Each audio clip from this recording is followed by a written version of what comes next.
You wake up, you check your phone, you scroll for a while. Nothing is wrong. Your life is fine. You eat, you work, you laugh at jokes. You reply, "I'm good," when people ask how you are. So explain this. Why do you feel empty? Not sad, not depressed, just hollow, like something important is missing, but you don't know what. If you ever felt this quiet emptiness, especially when your life looks normal from the outside, this video isn't random, because what you're feeling has a reason, and it's not what you think. Most people misunderstand emptiness.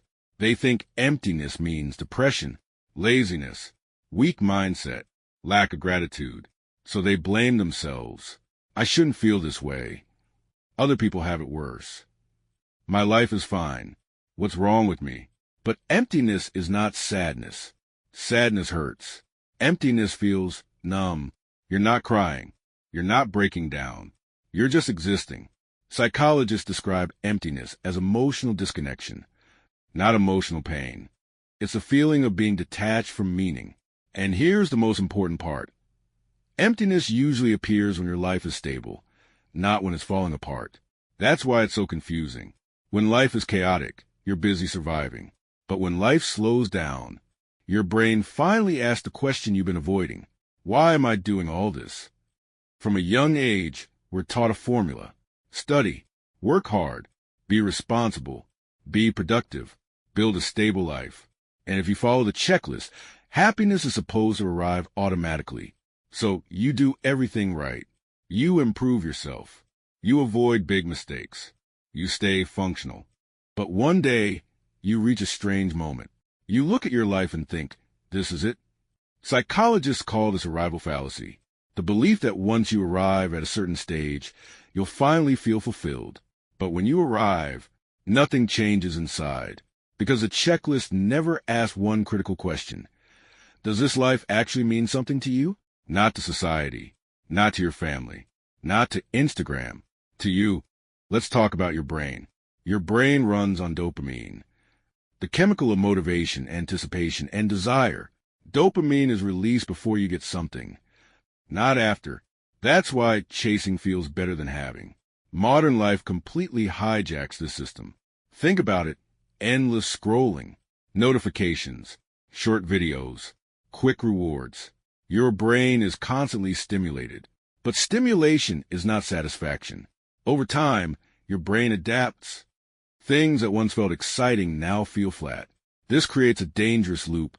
You're not unhappy, but you're not excited either. So you chase more stimulation, more content, more noise, more distraction. And when everything feels equally dull, you feel empty, not because your life lacks pleasure, but because your brain is exhausted. You don't compare your life to reality. You compare it to highlight reels. Even when you know social media is fake, your brain still reacts emotionally. You see people with purpose, people with passion, people who figure it out. So your normal life starts to feel meaningless, not because it is, but because it looks boring next to curated perfection. This creates existential envy. Not, I want what they have, but I want to feel what they seem to feel. And that's where emptiness grows. Because your brain starts asking, why doesn't my life feel like that? Here's a hard truth. Most people don't live as themselves. They live as a version that adapted to survive. You became responsible, polite, reasonable, controlled, not because you chose it, but because it worked. But inside you, there's a gap between who you are and who you're allowed to be. Psychologists call this identity suppression, when parts of you are ignored for too long. Curiosity, creativity, risk, expression. You don't feel pain. You feel empty because you're living, but not fully inhabiting your life. When emptiness appears, people try to fix it with positivity. Be grateful, think positive.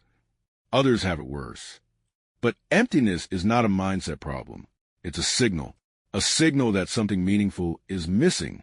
Suppressing it doesn't solve it. It teaches your brain that your inner experience doesn't matter, and that creates more disconnection. The goal is not to escape emptiness. The goal is to listen to it. Emptiness usually points to one of three things. Keycap 1, lack of meaning. You're busy, but nothing feels important.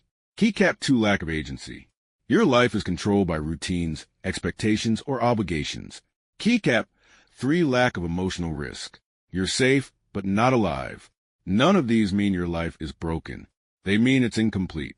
And that's an invitation, not a failure. You don't fix emptiness by making big changes overnight. You fix it by reconnecting. Here's where to start. Do one thing that has no productivity value. Create something only for yourself. Reduce passive consumption. Increase intentional discomfort. Choose meaning over ease. Sometimes, even small actions send a powerful message to your brain. I'm not just surviving. I'm participating. Feeling returns slowly, not as happiness, but as presence. There's nothing wrong with you. You're not broken. You're not ungrateful. You're not lazy. You're just human, living in a world that rewards function more than meaning. Emptiness is not the end of your story. It's the moment your inner voice finally speaks. And the moment you choose to listen is the moment life starts to feel real again. If this video made you feel understood, you're not alone. Subscribe if you want more psychology videos that explain what you feel before you even have words for it. And if you want, leave a comment saying just one word. Empty, sometimes being seen, is the first step to feeling whole again.